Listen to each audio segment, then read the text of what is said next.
and welcome, gentle viewers. Perry and LaFontaine are busy dealing with a small garden gnome uprising situation in the basement, so Carmilla and I have taken over their PSA show thing today.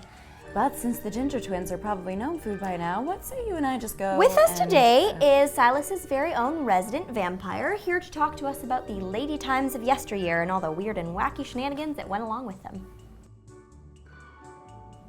Come on, you promised that you would do this. Besides, it's kind of interesting. Fine, but I still don't see why you're so hot to talk about this. Well, for one, it's fascinating, and two, this stuff is totally normal, and your pseudo-Victorian sensibilities do not trump my pursuit of knowledge, or my ability to help our hardworking Haldons educate the freshman masses. So, dish! Okay. Vampires get their periods. I've had nearly 4,000 of them, which is about as pleasant as it sounds. 4,000.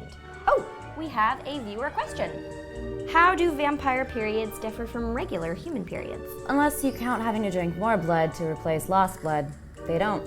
At all. Completely the same as human periods, right down to the ruined underwear. Oh, another tweet. How did the suffrage movement change tampons and pads?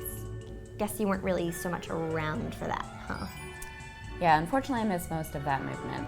Folks, let's take a moment to talk about how utterly rad those World War I nurses were.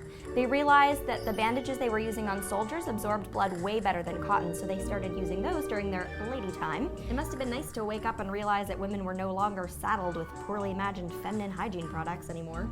Yeah, because after centuries locked up in a coffin, that was the real shocker.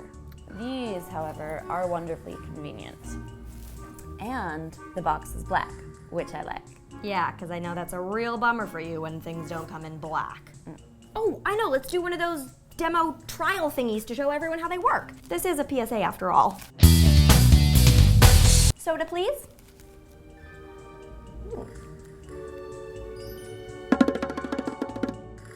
Boom, check it. Look at this little core thing. Bet your sorry early 19th century pieces of cotton couldn't do this. You just ruined a perfectly good pad. My perfectly good pad. You have been stealing my pads and my tampons since you moved in. Don't think that I haven't noticed. Well, if you don't want it stolen, don't leave it lying around, Cupcake.